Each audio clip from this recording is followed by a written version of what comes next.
ശരിക്കും പറഞ്ഞു കഴിഞ്ഞാൽ ഈ ബിസിനസ് ഞാൻ തുടങ്ങിയത് എന്നെ പോലെ തന്നെയുള്ള ആൾക്കാർക്ക് വേണ്ടിയാണ്. ഞാനും ഫാസിൽ വർക്കിംഗ് ക്ലാസ് ആണ്, എൻ്റെ പാരൻസ് വർക്കിംഗ് ക്ലാസ് ആണ്. അപ്പൊ ഞങ്ങൾക്ക് പറ്റിയൊരു, ഞങ്ങളെന്ന് പറയുമ്പോൾ ലോവർ മിഡിൽ ക്ലാസ്സും അല്ല, നമുക്ക് ആസ്പിറേഷൻസ് ഉള്ളൊരു മിഡിൽ ക്ലാസ്. നമുക്ക് വേണമെങ്കിൽ വർഷത്തിൽ 2 വർഷം ടൂർ പോവാം, അങ്ങനെ കുറച്ച് ലക്ഷറീസ് ഒക്കെ ആവാം. പക്ഷെ എന്ന് വെച്ചാൽ എല്ലാ ഹൈ ലക്ഷറിലേക്കും പോകാൻ പറ്റില്ല. അങ്ങനെയുള്ളവർക്ക് കുറച്ച് വീടിനെ കുറിച്ച് സങ്കല്പങ്ങൾ ഉണ്ടാവും. അപ്പൊ 20 years ബാക്ക് ഞാനും ഫാസിൽ എറണാകുളം മുഴുവൻ ഞങ്ങൾക്ക് പറ്റിയ വീടും ഫ്ലാറ്റും അന്വേഷണം നടക്കുമ്പോൾ നമ്മളുടെ റിക്വയർമെന്റ് മുഴുവൻ അങ്ങ് മീറ്റ് ചെയ്യുന്നൊരു ചെറിയ സൈസ് ചെറുതായിട്ട് നമ്മളുടെ എല്ലാം നീഡ്സ് മീറ്റ് ചെയ്യുന്ന ഫ്ലാറ്റുകൾ നമ്മുടെ ബഡ്ജറ്റ് കിട്ടുന്നില്ല. അപ്പൊ ഇങ്ങനെ തപ്പിയപ്പോൾ എനിക്ക് തോന്നി എനിക്ക് തന്നെ ഇങ്ങ് തുടങ്ങിക്കൂടെയെന്ന്. ഞാൻ എപ്പോഴും ലൊക്കേഷൻ എടുക്കുമ്പോൾ അതിൽ സ്കൂൾ ബസ്, കാരണം ഈ ജോലിക്ക് പോകുന്ന ആൾക്കാർക്ക് മക്കളെ സ്കൂൾ ബസ് അവിടെ വരികയാണെങ്കിൽ കൊണ്ടുവിടാൻ ഭയങ്കര എളുപ്പമാണ്. അപ്പൊ ഇതിലൂടെ ഒത്തിരി സ്കൂൾ ബസ്, എല്ലാ സ്കൂളിന്റെ ബസ്സുകളും അതിൽ പോകുന്നുണ്ട്. ചിന്മയ, ഭവൻസ്, അത്ര സ്കൂളുകളൊക്കെ വളരെ അടുത്താണ്. അതുപോലെ റിനൈ വളരെ അടുത്താണ്, റിനൈ ഹോസ്പിറ്റൽ ഭയങ്കര അടുത്താണ്. ഹോസ്പിറ്റൽ വൈസ് അല്ലെ, എടപ്പള്ളിയിലേക്കുള്ള എല്ലാ സൗകര്യങ്ങളും നിങ്ങൾക്ക് അറിയാലോ. എടപ്പള്ളിയിൽ പിന്നെ ലുലു, അങ്ങനെ എല്ലാ സൗകര്യങ്ങളും ഉണ്ട്. അതെല്ലാം വളരെ അടുത്താണ്. ശരിക്കും പറഞ്ഞാൽ സിറ്റിയുടെ ഏറ്റവും പ്രോമിനന്റ് ആയിട്ടുള്ള ഒരു ഷോപ്പിംഗ് ആൻഡ് ബാക്കി കംഫർട്ടബിൾ അമ്യൂണിറ്റീസിന്റെ അടുത്താണ്. നമുക്കറിയാം അവർക്ക് വേണ്ട നീഡ്സ് നമ്മൾ ചെയ്തു കൊടുക്കുകയാണ്. അപ്പോൾ അത്യാവശ്യം വേണ്ട എല്ലാ കാര്യങ്ങളും, കബോർഡ്സ്, സാനിറ്ററി, ഫാന്, ലൈറ്റ് എല്ലാം ഫിറ്റ് ചെയ്തിട്ടുണ്ട്. കർട്ടൻ മാത്രം കൊണ്ടുവന്നാൽ മതി, ശരിക്കും കയറി താമസിക്കാം. ആ രീതിയിലാണ് നമ്മൾ കൊടുക്കുന്നത്. അതുകൊണ്ടാണ് ബേസിക് ആയിട്ടുള്ള കബോർഡ്, കിച്ചൺ ക്യാബിനറ്റ്, സ്വിച്ചുകൾ, പ്ലഗ് പോയിന്റ്സ് എല്ലാം എല്ലായിടത്തും വേണ്ടത്. ഒരു കിച്ചണിൽ എന്തൊക്കെ സ്വിച്ച് പോയിന്റ് എനിക്കറിയാം, ഒരു മൈക്രോവേവിന്, ഫ്രിഡ്ജ്, വാഷിംഗ് മെഷീൻ, ഇതിനെല്ലാത്തിനുള്ള പ്ലഗ് പോയിന്റ് ഉണ്ടാവും. അതിന്റെ പൊസിഷൻ നോക്കി തന്നെ ആദ്യമേ കൊടുക്കുകയും ചെയ്യും. പിന്നീട് അവർക്ക് അത് മാറ്റേണ്ടി വരില്ല. ഈ എല്ലാ അമ്യൂണിറ്റീസ് എന്ന് വെച്ച് കഴിഞ്ഞാൽ ഒരു 2 പേര്, ഹസ്ബൻഡ്, വൈഫ്, 2 കുട്ടികളുള്ള ഒരു ഫാമിലിക്ക് നേരെ കയറി താമസിക്കാനുള്ള എല്ലാ കാര്യങ്ങളും ഉണ്ടാവും.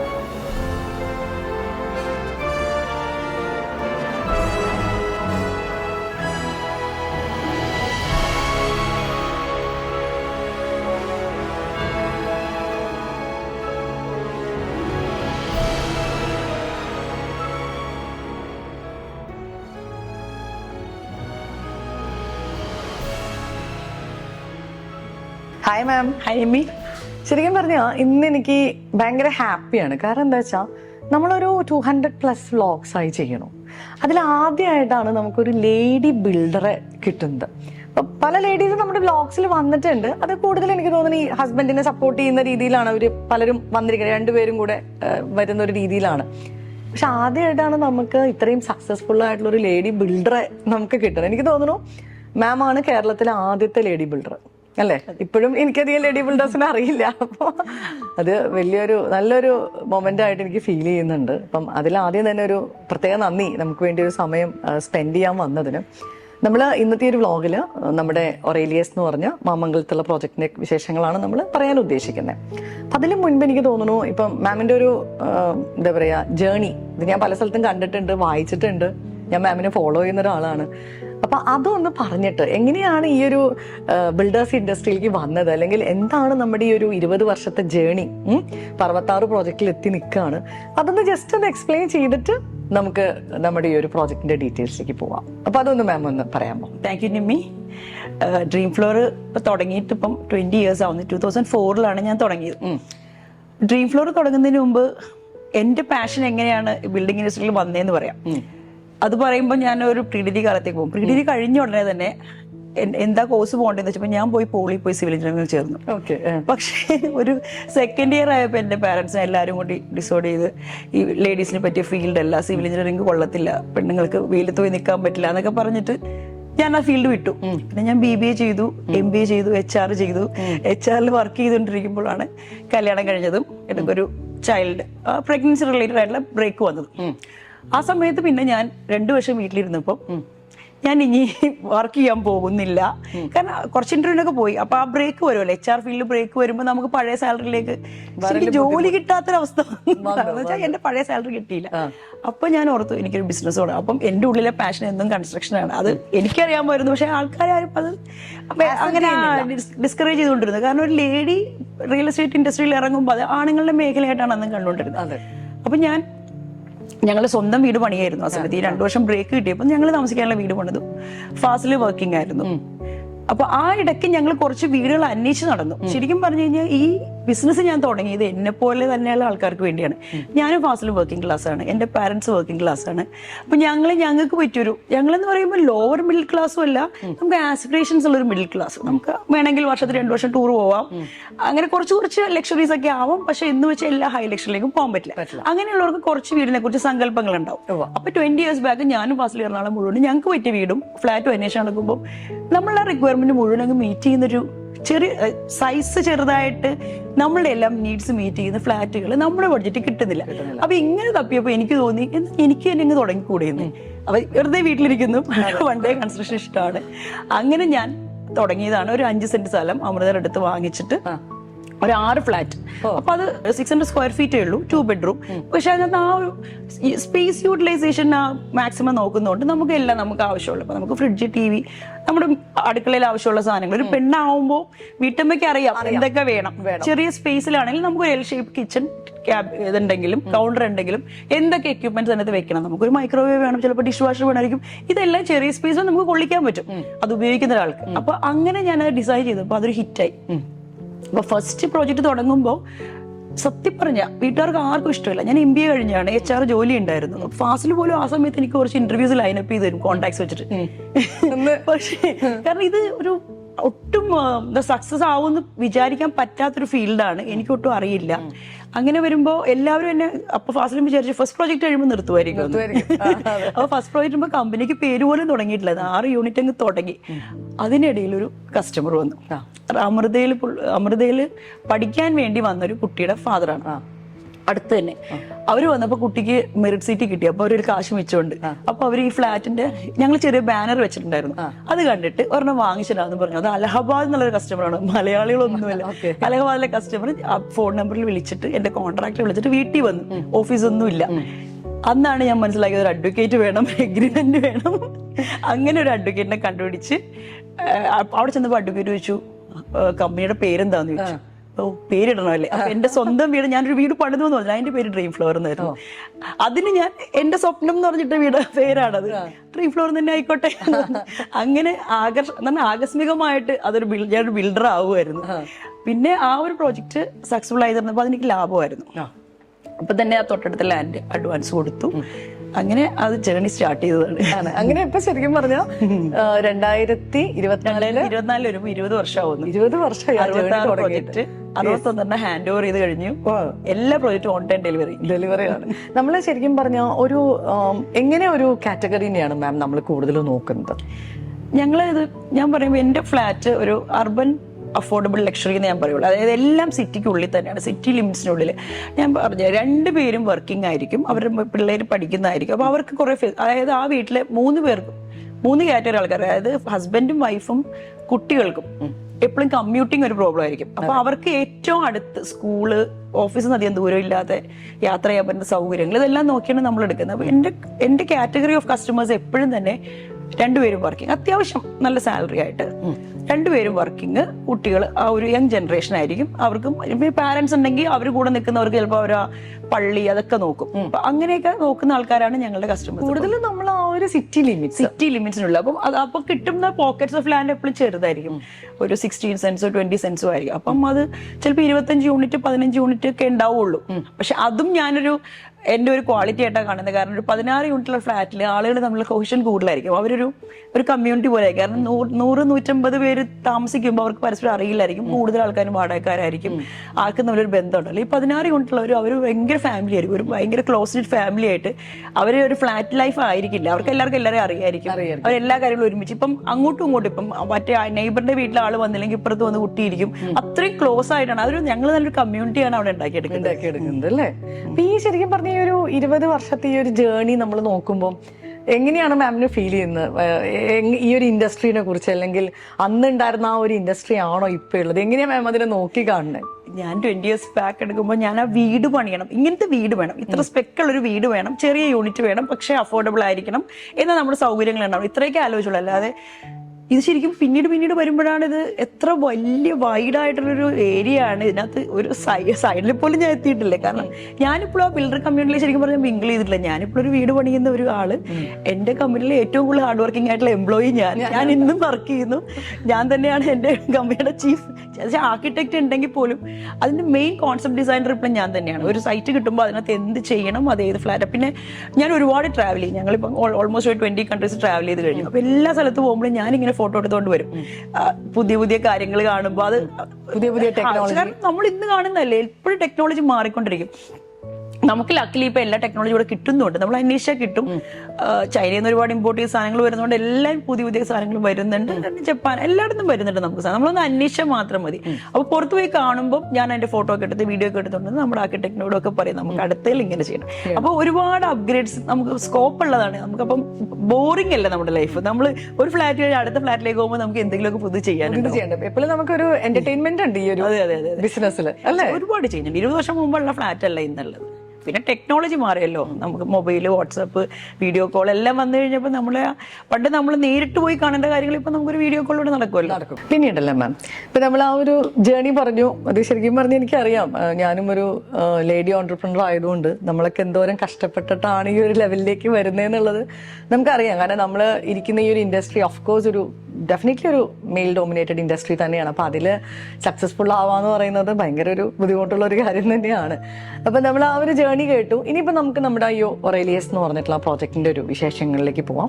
അപ്പോൾ അതിൻ്റെ ഒരു ലൊക്കേഷനിൽ നിന്ന് മാം ഒന്ന് സ്റ്റാർട്ട് ചെയ്യാം. ഒറേലിയസ് ഇരിക്കുന്നത് ആ റോഡിന്റെ പേര് BTS മാമംഗലം ക്രോസ് റോഡ് എന്നാണ്. മാമംഗലം ജംഗ്ഷനിൽ നിന്ന് നമുക്ക് ആക്സസ് ചെയ്യാം. എടപ്പള്ളി ഹൈസ്കൂളിന്റെ അവിടെ അത് ആ ലൊക്കേഷൻ എന്ന് പറഞ്ഞു കഴിഞ്ഞാൽ ഒത്തിരി സ്ഥലത്ത് നിന്ന് നമുക്ക് ആക്സസിബിൾ ആയിട്ടുള്ള ഈ BTS മാമംഗലം ക്രോസ് റോഡ് എന്ന് പറഞ്ഞു കഴിഞ്ഞാൽ ഒരുപാട് പേര് മറ്റേ ഷോർട്ട് കട്ടായിട്ട് ഹൈക്കോർട്ടിലേക്ക് പോകാനും അല്ലെങ്കിൽ എടപ്പള്ളിക്ക് പോകാനും എല്ലായിടത്തേക്കും പോകാനായിട്ട് ഒത്തിരി ഷോർട്ട് കട്ട് റോഡ്സ് ഉള്ള ഒരു റോഡാണ് BTS മാമംഗലം ക്രോസ് റോഡ്. അതിലാണ് നമുക്ക് 700 മീറ്റർ മാമംഗലം ജംഗ്ഷനിൽ നിന്ന് ഡിസ്റ്റൻസിൽ വരാം. നമ്മളൊരു 1 കിലോമീറ്റർ പാലാട്ടം മെട്രോ സ്റ്റേഷനിൽ നിന്ന് ഡിസ്റ്റൻസിലാണ് അതിരിക്കുന്നത്. മെട്രോന്റെ ഒരു ആക്സസിബിലിറ്റി നമുക്ക് നന്നായിട്ട് കിട്ടുന്നുണ്ട്. പിന്നെ ഒത്തിരി സ്കൂളുകൾ ആ റൂട്ടിൽ നമുക്ക് ഭവൻസ്, ചിന്മയ അങ്ങനെയുള്ളിടത്തെല്ലാം പോകാനും. ഞാൻ മെയിൻ ആയിട്ട് ഈ സ്കൂൾ ബസ്സുകൾ പോകുന്ന റൂട്ടാണ് ഞാൻ എപ്പോഴും എടുക്കുക. ഞാൻ എപ്പോഴും ലൊക്കേഷൻ എടുക്കുമ്പോൾ അതിൽ സ്കൂൾ ബസ്, കാരണം ഈ ജോലിക്ക് പോകുന്ന ആൾക്കാർക്ക് മക്കളെ സ്കൂൾ ബസ് അവിടെ വരികയാണെങ്കിൽ കൂടെ കൊണ്ടുവിടാൻ ഭയങ്കര എളുപ്പമാണ്. അപ്പൊ ഇതിലൂടെ ഒത്തിരി സ്കൂൾ ബസ്, എല്ലാ സ്കൂളിന്റെ ബസ്സുകളും അതിൽ പോകുന്നുണ്ട്. ചിന്മയ, ഭവൻസ്, അത്ര സ്കൂളുകളൊക്കെ വളരെ അടുത്താണ്. അതുപോലെ റിനൈ വളരെ അടുത്താണ്. റിനൈ ഹോസ്പിറ്റൽ ഭയങ്കര അടുത്താണ്. ഹോസ്പിറ്റൽ വൈസ് അല്ലെ എടപ്പള്ളിയിലേക്കുള്ള എല്ലാ സൗകര്യങ്ങളും നിങ്ങൾക്ക് അറിയാലോ. എടപ്പള്ളിയിൽ പിന്നെ ലുലു അങ്ങനെ എല്ലാ സൗകര്യങ്ങളും ഉണ്ട്. അതെല്ലാം വളരെ അടുത്താണ്. ശരിക്കും പറഞ്ഞാൽ സിറ്റിയുടെ ഏറ്റവും പ്രോമിനന്റ് ആയിട്ടുള്ള ഒരു ഷോപ്പിംഗ് ആൻഡ് ബാക്കി കംഫർട്ടബിൾ അമ്യൂണിറ്റീസിന്റെ അടുത്താണ് നമ്മുടെ ഈ ഒരു റോഡിൽ നിന്ന് ഒരു 700 മീറ്റർ അകത്താണ്. അപ്പൊ നമ്മൾ ആ റോഡിന്റെ ആ ഒരു തിരക്കില്ല. നമുക്ക് ഒരു റെസിഡൻഷ്യൽ ഏരിയയാണ്. റെസിഡൻഷ്യൽ ഏരിയയിലാണ്. ഇതിപ്പോ നമുക്ക് എത്ര സെന്റിലാണ് മാം വരുന്നത്? 24 സെന്റ്സ് ഓഫ് ലാൻഡ്, എത്ര 24 യൂണിറ്റ്സ്. 24 സെന്റ്സിൽ 24 units, G+4 apartment 5 നിലയാണ്. കാരണം ആ റോഡിന്റെ വിട്ട് വെച്ചിട്ടുണ്ട്. നമുക്ക് എറണാകുളത്ത് നമ്മൾ റോഡിന്റെ വിട്ട് വെച്ചിട്ടാണ് ഹൈറ്റ് ബിൽഡിംഗ് നിർമ്മിക്കുന്നത്. അപ്പൊ ആ റോഡ് വിട്ട് വെച്ചിട്ട് നമുക്ക് 5 നിലയാണ് അവിടെ ചെയ്യുന്നത്. നമ്മൾ 5 നില ചെയ്യുന്നത് 24 യൂണിറ്റ്. 24 ഉണ്ട്. അപ്പൊ നമുക്ക് അതിൽ 2ഉം 3ഉം വരുന്നുണ്ടോ? 2ഉം 3ഉം ഉണ്ട്. 2 ബെഡ്റൂം നമുക്ക് ഏതൊക്കെ സ്ക്വയർ ഫീറ്റാ വരുന്നത്? 2 ബെഡ്റൂം ഉള്ളത് 985 സ്ക്വയർ ഫീറ്റിന്റെ ഉണ്ട്, 1015 സ്ക്വയർ ഫീറ്റ് ആൻഡ് 1035. 3 ടൈപ്പ് ഉണ്ട്. അത് ഒരു ഫ്ലോറിൽ 4 2 ബെഡ്റൂം വെച്ചിട്ടുണ്ട്. ഒരു ഫ്ലോറിൽ 2 3 ബെഡ്റൂം 1400 1500 2 ടൈപ്പ് അങ്ങനെയാണ് വരുന്നത്. 2 ബെഡ്റൂം ശരിക്കും പറഞ്ഞാൽ അത്യാവശ്യം സ്പേഷ്യസ് ആയിട്ടുള്ള 2 ബെഡ്റൂം. നമ്മളുടെ ഫ്ലാറ്റ്സിനെല്ലാം തന്നെ കോമൺ ഏരിയ വളരെ കുറവാണ്. ഞങ്ങൾ മാക്സിമം മിനിമം കോമൺ ഏരിയ കൊടുത്തിട്ടാണ് എല്ലാം ഡിസൈൻ ചെയ്യുന്നത്. ഇപ്പൊ പാസേജും ജസ്റ്റ് ലിഫ്റ്റും സ്റ്റെയർ കേസ് മാത്രമേ നമ്മൾ കോമൺ ഏരിയ ചേർക്കുന്നുള്ളൂ. വേറെ ഒരു ഈവൻ ഇലക്ട്രിക്കൽ റൂം പോലും ഞങ്ങൾ കോമൺ ഏരിയയിലേക്ക് ഈ ആഡപ്പ് ചെയ്യുന്നില്ല. ജസ്റ്റ് അവർക്ക് മൂവ് ചെയ്യാനുള്ള around lift, stair case, passage ഇത്രയും മാത്രമാണ് നമ്മൾ ഡിവൈഡ് ചെയ്ത് കോമൺ. അപ്പോൾ 985 വളരെ കുറച്ചേ ഉള്ളൂ കോമൺ ഏരിയയുടെ കമ്പോണന്റ്. അത് മാക്സിമം നമുക്ക് കാർപ്പറ്റ് ഏരിയ ആയിട്ട് തന്നെ കിട്ടുന്നുണ്ട് അല്ലേ. അതുപോലെ തന്നെ മാം ഇപ്പം നമുക്കൊരു കാര്യം ചോദിക്കാനുള്ളതെന്ന് പറഞ്ഞാൽ ഇപ്പം നമ്മൾ ഈ ഒരു 2 ബെഡ്റൂമും 3 ബെഡ്റൂമും പറഞ്ഞല്ലോ. അപ്പം നമുക്ക് സിറ്റിക്ക് അകത്തുള്ള ഒരു പ്രൊജക്റ്റ് ആണ്. അപ്പം എങ്ങനെ ഇതിന്റെ ഒരു പ്രൈസ് റേഞ്ച് നമുക്ക് വരുന്നത്? 2 ബെഡ്റൂം നമ്മൾ സ്റ്റാർട്ടിങ് 65 lakhs ആണ്. അത് സ്റ്റാർട്ട് ചെയ്ത് 67 66 അങ്ങനെ പോകുന്നുണ്ട്. 3 ബെഡ്റൂം ആണ് സ്റ്റാർട്ട് ചെയ്യണം 93 lakhs. പിന്നെ അതിന്റെ ഒരു വേരിയന്റ് ആയിട്ടുള്ള ഹയർ. അതുപോലെ എനിക്ക് തോന്നുന്നു നമ്മൾ കൂടുതലും ഫ്ലാറ്റ്സ് ഒക്കെ കബേർഡ്സ് ഒക്കെ ചെയ്തിട്ടാണ്. ഞങ്ങളുടെ ഫ്ലാറ്റിൽ ഇതിനകത്ത് നമ്മൾ ഇൻക്ലൂഡിങ് ബെഡ്റൂം കബോർഡ്സും കിച്ചൺ ക്യാബിനറ്റും ബേസിക് ആയിട്ടുള്ള കൊടുക്കുന്നുണ്ട്. ക്യാബിനറ്റ്സ് പറയുമ്പോൾ അതിനകത്ത് മോഡുലാർ കിച്ചൺ ആണ്, നല്ല സ്ലൈഡേഴ്സ് എല്ലാം ഉൾപ്പെടെ ബേസിക് ആയിട്ടുള്ള എല്ലാം കൊടുക്കുന്നുണ്ട്. വേണമെങ്കിൽ അഡീഷണൽ ആയിട്ട് അവർക്ക് എത്ര സ്കോപ്പ് വരെ ചെയ്യാനുള്ള സ്കോപ്പ് ഞങ്ങൾക്ക് ഇന്റീരിയർ ഡിവിഷൻ ഉണ്ട്. അപ്പം ഞങ്ങൾ കസ്റ്റമൈസ് ഫ്ലാറ്റിലാണ് ഞങ്ങളുടെ മെയിൻ കോൺസെൻട്രേഷൻ ഇരിക്കുന്നത്. അപ്പം ഞങ്ങൾ ആദ്യമേ തന്നെ ഇപ്പം ഞങ്ങൾ പൈലിംഗ് സ്റ്റേജിൽ തന്നെ ഇത് ബുക്കിംഗ് എടുക്കുന്നതുകൊണ്ട് കസ്റ്റമേഴ്സുമായിട്ട് ആദ്യമേ ഇന്ററാക്ട് ചെയ്ത് ആ വർക്കിംഗ് ഡ്രോയിങ് കൊടുക്കുന്നു. അവർക്ക് അതിനകത്ത് വേണമെങ്കിൽ അഡീഷണൽ എന്ത് സ്കോപ്പിൽ വേണമെങ്കിൽ ചെയ്യാൻ പറ്റും. അപ്പോൾ ആദ്യമേ തന്നെ ഞങ്ങളത് അവരോട് പറയുകയാണ് നിങ്ങൾക്ക് അഡീഷണൽ ആയിട്ട് കബോർഡ് വലുതാക്കണമെങ്കിലോ അല്ലെങ്കിൽ കബോർഡിന്റെ മെറ്റീരിയൽ മാറ്റണമെങ്കിലോ വിത്ത് അഡീഷണൽ കോസ്റ്റ് അതെല്ലാം ചെയ്യാൻ പറ്റും. അപ്പം കംപ്ലീറ്റ് ചെയ്ത് കഴിയുമ്പം ശരിക്കും അവർ ആഗ്രഹിച്ച വീടായി മാറും അത്. അതാണ് നമ്മുടെ ഒരു ഞങ്ങൾ ഇതിനകത്ത് വേറെ ഒന്നും ഇൻക്ലൂഡ് ചെയ്യുന്നില്ല. GST ആണോ അല്ലെങ്കിൽ മറ്റേ വേറെ ടാക്സുകളാണോ ഒന്നും ഞങ്ങൾ ചേർക്കുന്നില്ല. ലേബർ സെസ് എല്ലാം ഇൻക്ലൂഡ് ചെയ്തിട്ടാണ്. 65 lakhs എന്ന് പറയുമ്പോൾ ഇതിനകത്ത് കാർ പാർക്കിന്റെ കോസ്റ്റോ കറണ്ടിന്റെ കോസ്റ്റോ വെള്ളത്തിന്റെ കോസ്റ്റോ ഒന്നും ഞങ്ങൾ അഡീഷണൽ ആയിട്ട് ചോദിക്കുന്നില്ല. Except registration cost. രജിസ്ട്രേഷന്റെ കോസ്റ്റ് മാത്രം നിങ്ങൾ എത്രയാണ് ഇറ്റ്സ് എൽഡിയുടെ വാല്യൂ അന്നേരത്തെ വാല്യൂ അന്നത്തെ റൂൾ അനുസരിച്ചുള്ള രജിസ്ട്രേഷൻ കോസ്റ്റ് പേ ചെയ്യാൻ ഇൻക്ലൂഡ് ചെയ്തിട്ട്. കാരണം നമ്മളുടെ ഒരു കംപ്ലീറ്റ് ഫ്ലാറ്റ് വാങ്ങിക്കുന്ന ആൾ എന്തുകൊണ്ടാണ് സ്വന്തം വീട് പണിയാൻ ആഗ്രഹമുള്ള ഒരാളാണ്. അയാൾക്ക് സമയമില്ല, അറിയില്ല, സ്കില്ലില്ല, ഇതൊക്കെ ഇല്ലാത്ത ഒരാളാണ് നമ്മൾ വന്ന് വാങ്ങിക്കുന്നത്. നമ്മൾ പിന്നെ അവരോട് ചെറിയ ചെറിയ കാര്യങ്ങൾ പറഞ്ഞാൽ ഒരു ബുദ്ധിമുട്ടേണ്ട കാര്യമില്ല. എല്ലാം നമ്മൾ തന്നെ ചെയ്തു കൊടുക്കും. ഇനിയിപ്പോൾ ഒരു കസ്റ്റമർക്ക് കസ്റ്റമൈസേഷനെ കുറിച്ച് ഒരു അറിവും ഇല്ലെങ്കിൽ ഞങ്ങളുടെ ഫുൾ ടീം ഇരുന്ന് ചെയ്തു കൊടുക്കും. ഞങ്ങൾ അങ്ങോട്ട് ഡിസൈൻ ചെയ്ത് കൊടുക്കും. ഇത് മതിയോ എന്ന് ചോദിച്ച് ഫോട്ടോ അയച്ചു കൊടുക്കും. പലരും പറയും പ്രിയ മാഡം തന്നെ ഡിസൈൻ ചെയ്താൽ മതി എന്ന് പറയും. കാരണം ഞാനിപ്പോ 61 പ്രോജക്റ്റ് കൊടുത്തു കഴിഞ്ഞപ്പോൾ എല്ലാം കൂടെ നല്ല രീതിയിൽ ഒരുപാട് കസ്റ്റമേഴ്സിനോട് ഇന്ററാക്ട് ചെയ്യുന്നു, ഫീഡ്ബാക്ക് കിട്ടുന്നു. അപ്പൊ അതനുസരിച്ച് നമ്മൾ ഇമ്പ്രൂവ് ചെയ്യും. പലരും പറയും ചെറിയ കാര്യങ്ങളായിരിക്കും, അവരത് തിരിച്ച് പറയുമ്പോഴായിരിക്കും ശരിയാണല്ലോ. ഒരു എക്സാമ്പിൾ പറഞ്ഞ ഒരു പ്രോജക്റ്റിൽ ഒരു 2 ഫ്ലാറ്റുകളുടെ ഇടയിൽ 2 ഡോർ അടുത്തടുത്തായിരുന്നു. ഇങ്ങനെ ഇരിക്കുകയാണ്. അപ്പൊ അവരെന്നോട് പറഞ്ഞു ഞങ്ങൾക്ക് ഒരു ഷൂറാക്ക് വാങ്ങാൻ സ്ഥലമില്ല മാഡത്തിന്, ആ ഡോർ ഇത്തിരി അങ്ങ് നീക്കായിരുന്നില്ലേ. അടുത്ത ഫ്ലാറ്റിൽ തന്നെ ഞാൻ പറഞ്ഞു ഇനി അങ്ങനെ വരരുത് കേട്ടോ, കാരണം ഇനി പുറത്ത് പാസേജ് അവർക്ക് ഉപയോഗിക്കാനുള്ളതാണ്. അവർക്കും ഒരു സ്പേഷ്യസ് ആയിട്ടുള്ള ഒരു ഷൂറാക്ക് വെക്കണമെങ്കിൽ തമ്മിലൊരു സ്പേസും കൂടി കൊടുത്ത് ഫ്രണ്ടോട് ഡിസൈൻ ചെയ്യുമ്പോൾ അങ്ങനെ കൊടുക്കാമല്ലോ. ചെറിയ കാര്യങ്ങളാണ് അവർ പറയുമ്പോഴാണ് നമ്മൾ ശ്രദ്ധിക്കുന്നത്. കാരണം അവരവിടെ നമ്മളെക്കാളും കൂടുതൽ നമ്മൾ 2 വർഷം കൊണ്ട് പണി തീർത്ത് പോകുന്നു. അവരൊരു 30 വർഷം അവിടെ താമസിക്കാനുള്ള അവർക്ക് ഒരുപാട് കാര്യങ്ങളുണ്ടാവും ആ ചെറിയ സ്പേസിൽ അവർക്ക് ചെയ്യാനായിട്ട്. അതെല്ലാം നമ്മള് കസ്റ്റമറുടെയും ഒരു ഫീഡ്ബാക്ക് ഞാൻ വളരെയധികം അപ്രീഷിയേറ്റ്. ഞാൻ എപ്പോഴും കസ്റ്റമറോട് പറയും എന്റെ ടീം എന്തെങ്കിലും ചെയ്തു തന്നില്ലെങ്കിൽ ഞാൻ എഗ്രിമെന്റ് ചെയ്യുമ്പോൾ എന്റെ കാർഡ് കൊടുക്കും. എനിക്ക് 45 സ്റ്റാഫ് ഉണ്ട്, എഞ്ചിനീയേഴ്സ് ഉണ്ട്, സൈറ്റിലുണ്ട്. എന്നാലും അവരാണ് ഇന്ററാക്ട് ചെയ്യുന്നതിൽ ഞാൻ പറയും എന്റെ കാർഡ് കൊടുത്തിട്ട് പറയും അവരോട് പറഞ്ഞിട്ട് നടക്കാത്തൊരു കാര്യമുണ്ട്, എന്നെ വിളിക്കണം, മടിക്കേണ്ട, എന്റെ ജോലി ഇത് മാത്രമാണ്, എനിക്ക് വേറെ ജോലി ഇല്ല, ഇത് തന്നെയുള്ളൂ, മാത്രമേ അറിയുള്ളൂ. ഓക്കെ. ശരിക്കും പറഞ്ഞാൽ മാം ഒരു മാർക്കറ്റിംഗ് പേഴ്സൺ അല്ല, ഒരു ടെക്നിക്കൽ പേഴ്സൺ ആണ് അല്ലേ? അപ്പോൾ നമുക്ക് നമ്മള് ഡ്രീം ഫ്ലവർ എടുക്കുകയാണെങ്കിൽ ഇത്രയും വർഷമായിട്ട് ഇത്രയും സക്സസ്ഫുൾ ആയിട്ട് പോകുന്ന ഒരു കമ്പനിയാണ്. അപ്പം എന്താണ് ആ ഒരു കമ്പനിയുടെ USP? എനിക്ക് തോന്നുന്നത് അതൊരു മെയിൻ ആയിട്ട് അതിന്റെ സ്പെക്ക് തന്നെയായിരിക്കും. അപ്പൊ അതൊന്ന് പറയാമോ, എന്തുകൊണ്ട് വൈ ഡ്രീം ഫ്ലവർ, അതൊന്ന് പറയാം. നമ്മുടെ കമ്പനിയുടെ USP ഞാൻ എപ്പോഴും പറയുന്നത് ഓൺ ടൈം ഡെലിവറി ആണ്. കാരണം പൈസക്ക് ടൈറ്റുള്ള ആൾക്കാരാണല്ലോ വാങ്ങിക്കുന്നത്, അവർക്ക് എത്രയും പെട്ടെന്ന് കിട്ടിയില്ലാത്തത്. അത് ടാഞ്ചിബിൾ ആണ്. അത് ഡെലിവറി ഡേറ്റ് ടാഞ്ചിബിൾ ആയിട്ടുള്ള ഞങ്ങളുടെ USP ആണ്. പക്ഷെ ക്വാളിറ്റി ടാഞ്ചിബിൾ അല്ലെങ്കിലും അത് ഞങ്ങളുടെ സ്പെഷ്യാലിറ്റി തന്നെയാണ്. ക്വാളിറ്റി നമ്മൾ ഓരോരുത്തർക്കും ഓരോ രീതിയിലാണ്. പക്ഷെ അപ്പൊ നമ്മൾ ഇപ്പൊ 65 lakhs കൊടുക്കുന്നതിൽ എത്ര അറ്റ്മോസ്റ്റ് ക്വാളിറ്റി കൊടുക്കാൻ പറ്റും അത് ഞാൻ കൊടുക്കുന്നത്. അതായത് ബ്രാൻഡേ ഉപയോഗിക്കുള്ളൂ.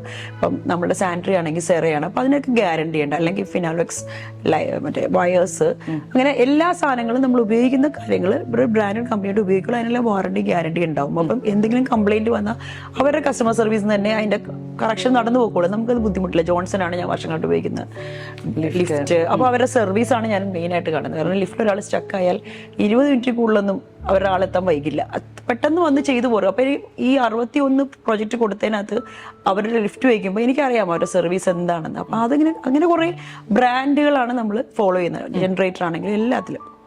അപ്പൊ ആ ക്വാളിറ്റി നമ്മൾ എൻഷുർ ചെയ്യും. പിന്നെ എൻ്റെ വർക്കേഴ്സ് ആണെങ്കിൽ തന്നെ ഇപ്പൊ 20 വർഷമായിട്ട് എൻ്റെ കൂടെ ഉള്ളവർ തന്നെയാണ് ഈ വർക്കേഴ്സ്. അപ്പൊ ഞങ്ങളുടെ പാഷൻ എന്താണെന്ന്, നമ്മുടെ ക്വാളിറ്റിയുള്ള കമ്മിറ്റ്മെന്റ് എന്താണെന്ന് നന്നായിട്ട് ഒരു പണിക്കാരും പുറത്തു പോയിട്ടില്ല.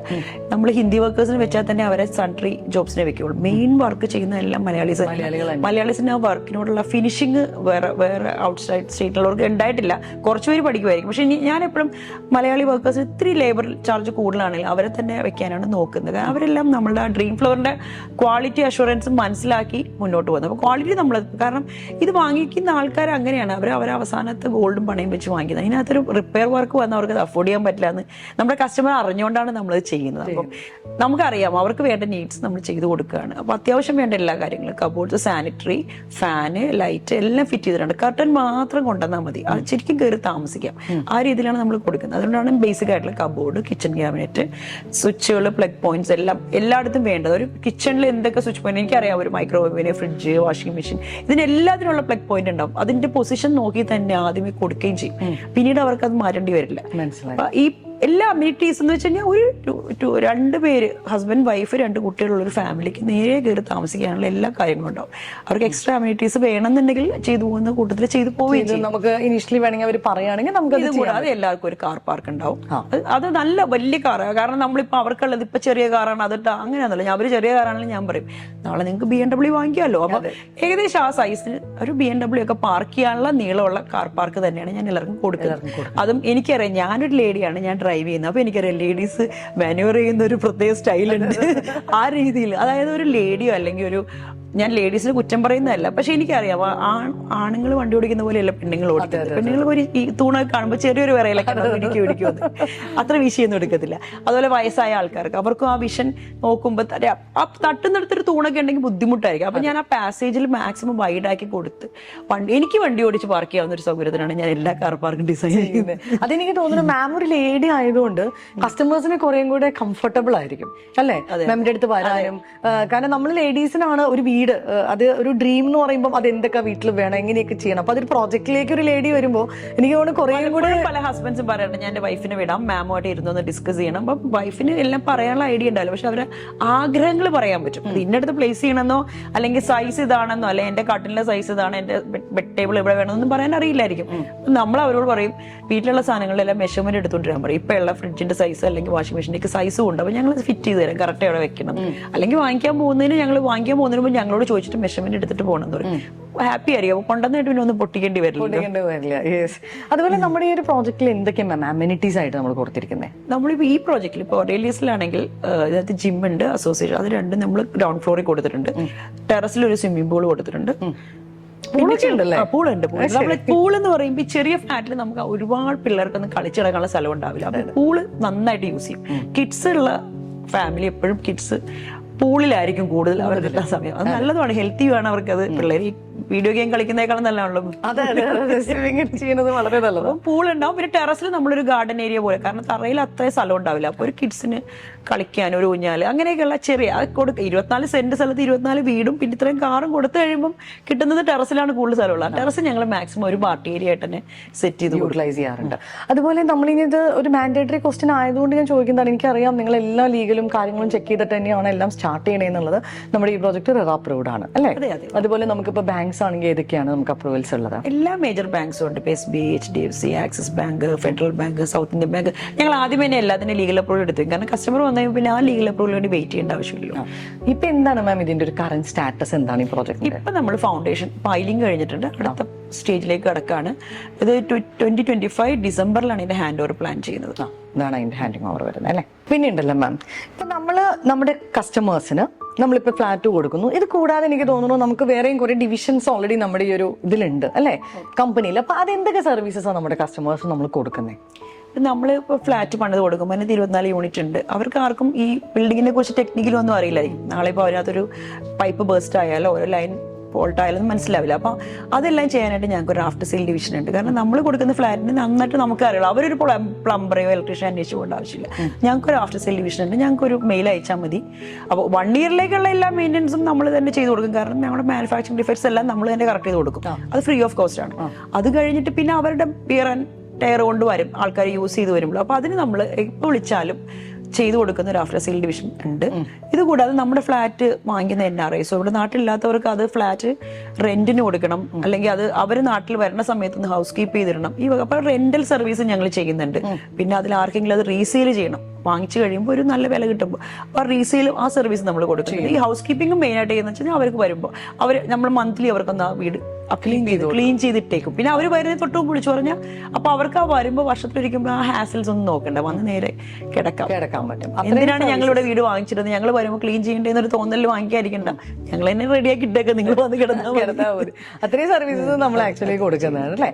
ഇനി അത് കൂടാതെ ഇപ്പൊ നമ്മൾ തന്നെ ഇപ്പൊ 20 വർഷം ആയല്ലോ, ഇത്രയും യൂണിറ്റുകൾ കൊടുത്തു, 10,000-ഓളം ഫ്ലാറ്റുകൾ കൊടുത്തു കഴിഞ്ഞാൽ പലതും പഴയതായിട്ടുണ്ടാവും. അപ്പോൾ അവർ ഞങ്ങൾ വിളിച്ചു പറയും വീടൊന്ന് ഒന്നുകൂടെ റിപ്പയർ ചെയ്ത് തരും. അപ്പം ഞങ്ങൾ ഫുള്ള് അവരെ വന്ന് മാറ്റി താമസിപ്പിച്ച് ഫുള്ള് ഇന്റീരിയറൊക്കെ പഴയ 20 വർഷം മുമ്പുള്ള ഇന്റീരിയർ എല്ലാം ചെയ്ത് കൊടുക്കും.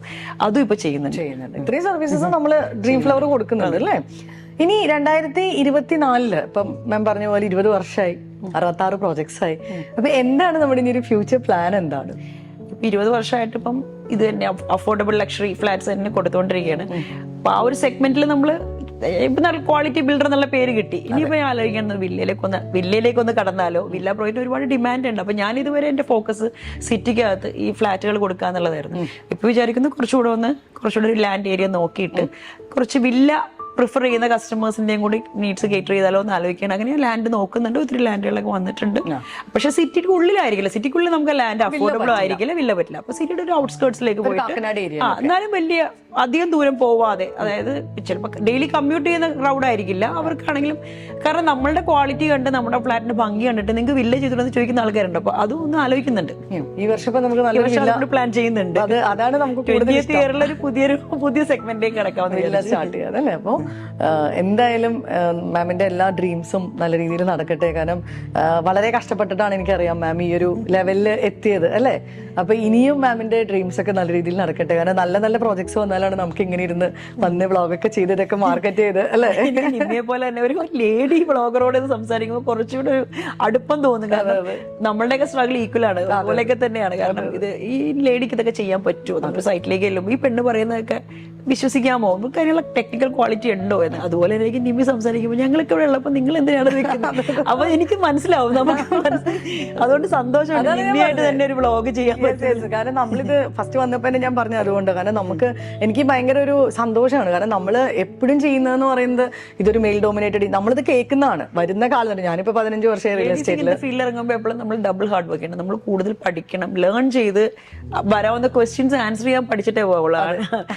ആണുങ്ങൾക്ക് അവർക്ക് മെയിൽ പ്രസൻസ് തന്നെ അവർക്ക് ആ റൂം അവർക്ക് ചിലവര് നമ്മൾ ഈ പറഞ്ഞ മാതിരി നമുക്ക് അറിയോന്നൊക്കെ അറിയാൻ വേണ്ടി കുറെ ക്വസ്റ്റ്യൻസ് ഒക്കെ ചോദിക്കും, ഒരുപാട് ക്വസ്റ്റ്യൻസ് ചോദിക്കും. പക്ഷെ നമ്മള് എനിക്ക് തോന്നുന്നു നമ്മള് ഹാർഡ് വർക്കും ഉണ്ടെങ്കിൽ അല്ലേ ലേഡീസിന് 20 വർഷം കൊണ്ട് പ്രൂവ് ചെയ്തൊരു കാര്യമാണ്. ഉറപ്പായിട്ട്. കാരണം ഇപ്പൊ നമ്മൾ എന്നെ തന്നെയാണെങ്കിലും പലരും ചോദിക്കാറുണ്ട് എന്തുകൊണ്ട് ഈ ഒരു ഫീൽഡ് തെരഞ്ഞെടുത്തു. നമ്മൾ തെരഞ്ഞെടുത്തല്ല, നമ്മൾ ആക്ച്വലി ആക്സിഡന്റലി വന്നു പോയതാണ്. അപ്പൊ വന്നു പോയപ്പോൾ ഇപ്പൊ നമ്മളെയൊക്കെ സപ്പോർട്ട് ചെയ്യാൻ നമ്മുടെ കൂടെ ഇപ്പൊ എന്റെ കൂടെ എന്റെ ഹസ്ബൻഡ് ഉണ്ട്, നമ്മുടെ കൂടെ ഫാസിൽ സാർ ഉണ്ട്. അപ്പം അവരൊരു സപ്പോർട്ട് ഭയങ്കര വലുതാണ്. പക്ഷെ എന്നാലും നമ്മൾ ചെയ്യേണ്ട കുറെ കാര്യങ്ങൾ നമ്മൾ തന്നെ ചെയ്യണം, മാത്രമേ ആൾക്കാർ സപ്പോർട്ട് ചെയ്യുള്ളൂ. അപ്പോൾ ഇനി എനിക്ക് തോന്നുന്നു നല്ലൊരു വില്ല പ്രോജക്ട് കാര്യങ്ങളിലേക്കൊക്കെ ഡ്രീം ഫ്ലവർ എന്ന് പറഞ്ഞ കമ്പനി ഇനിയും ഒരുപാട് ഉയരങ്ങളിലേക്ക് പോട്ടെ. Thank you for taking time this video. Thank you ma'am, thank you so much.